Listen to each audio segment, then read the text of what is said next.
and PF5 and how you would draw those out. So obviously if the test gives you a question like draw the Lewis structure of PF3, you'll think, how do I do that? And so what you need to do first is you need to look at your periodic table. Let's take a periodic table here. You see first we have phosphorus, P. And what we want to do is we want to look at how many valence electrons the individual elements of the compounds, how many valence electrons they each have. So you can see phosphorus is in the 15th column. That means that it has 5 valence electrons. And fluorine here is in the 17th column, which means that it has 7 electrons, 7 valence electrons. And so we have 5. Let's get a better marker here. Do we have a better marker? No. Good luck. All right, well, we have 5 valence electrons in phosphorus plus 7 valence electrons in fluorine, and we have 3 fluorines here. So we're going to multiply 7 by 3. And 7 times 3 is 21, plus 5 is going to be 26. As you can see in our picture, we've started out drawing the phosphorus single bonded to each fluorine. And each bond takes 2 electrons. So we already have 2, 4, 6 used. We have 20 left. Next, we want to look at how many electrons does each element want. Phosphorus here in the middle wants to have 8. It wants to be an octet, so we'll give it 2. That brings us up to 8 used. And each fluorine here is going to want 8 as well, so we'll give it as much as we can. And we can, in fact, give each of them 6. So 6 times 3 is 18, plus 8 gives us 26, which is the same number over here. So that works out. That works out great. Now, the next thing we want to look at is the geometry of this molecule. So we can see here that on PF3, there are 3 bonds to the fluorines, 3 domains here, 1, 2, 3, and a 4th domain of 2 electrons here. So that gives us a total of 4 domains. And we want to look at this sheet here. The sheet's very useful. And we want to look, okay, which one looks like this? We pick out trigonal pyramidal here, which has 3 bonds to these 3 fluorines. We can pretend these are fluorines. And this here is our phosphorus, and it's got its pair of electrons up here. Now it looks quite like this. So we're going to see, okay, so that shape has 109.5 degree angles between its bonds. And so we know that this is trigonal pyramidal, as it shows here. And that's going to be 109.5 degrees. Cool. Next, let's look at PF5 here. PF5 is going to be the same thing as this. We want to see how many valence electrons we've got in this compound. Well, as we know before, phosphorus has 5 plus 7 from the fluorines, and there are 5 fluorines this time. So that's going to equal 40 total. 7 times 5 is 35, plus 5 is 40. So, first we're going to draw out each single bond to each fluorine, because we need to do that. That's going to give us a total of 10. 6, 8, 10. Next, we want to add as many electrons to each fluorine as we can. And it's going to look something like this, where we start out with our, I'll draw it out from scratch. I'll make it a little smaller. I'm going to erase that too. Here, we've got our phosphorus. And we have 5 fluorine. We need to bond each one to this phosphorus. So we'll do that.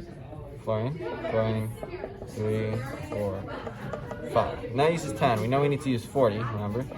And so let's start. 12, because we already have 10. 12, 14, 16, 18, 20, 22, 24, 26, 28, 30, 32, 34, 36, 38, 40. Now it works out absolutely wonderful. And now let's look at the molecular geometry of this one. Before we do that, phosphorus, it has 10 electrons. Do you want to explain the expanded octet? Yes, that's a great point by Ezra here. Phosphorus, as you can see, is in the third row, really. And so it can have an expanded octet, which is when the central element of a Lewis structure has is bonded with more than 8 electrons. Each single bond here counts as 2. So we know that if we have 5 of them, that's going to equal 10. And that's something that phosphorus can do. It's not something that the second row of elements can do. Phosphorus in every element after. And yeah, phosphorus in all the other, and so forth. So yeah, let's look at the molecular geometry of this.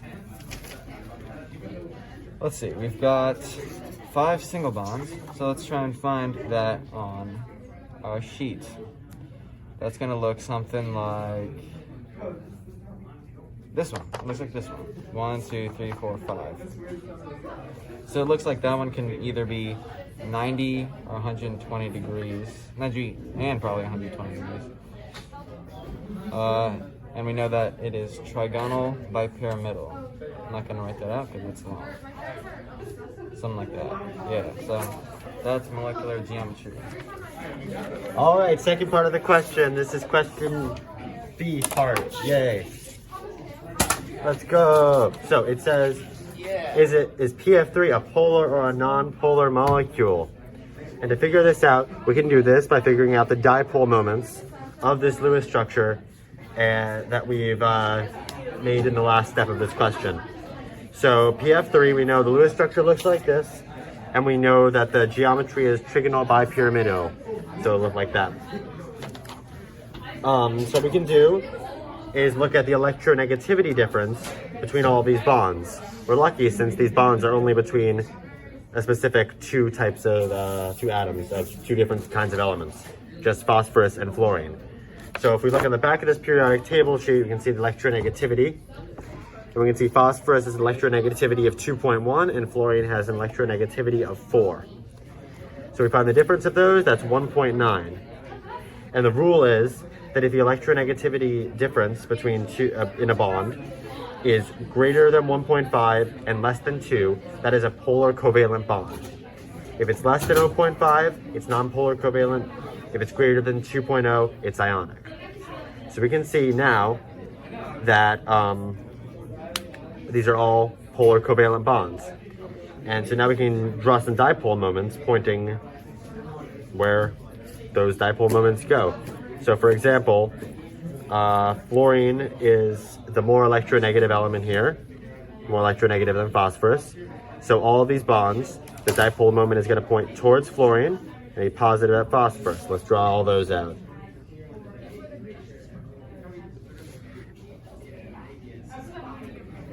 As we can see now, there is some asymmetry, especially when we look at the molecular geometry. We can see that the lone pair of electrons would be on top. So it would essentially be, if you looked at this a different way, you'd have a lone pair of electrons, and then all the fluorines on the other side. So we can kind of see that all the dipole moments are pointing in the same direction, making this a polar molecule. That's it. Hey Trey, you're up. Cool. Number C. Letter C. Let's see. Can I have that? Go for it. Check this out, guys. So the question is is NF5 possible and AS5 possible?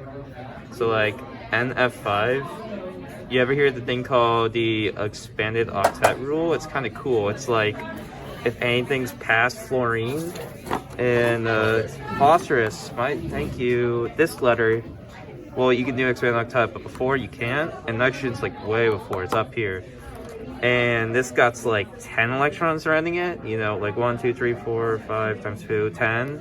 So that just doesn't work, you can't do that. But AS, I think that's arsenic, right? Yeah? Yeah. Well, the point is that it's way past P here, so you totally can do that. I mean, you could put as many here as you want. Look at that. It doesn't really fit, look.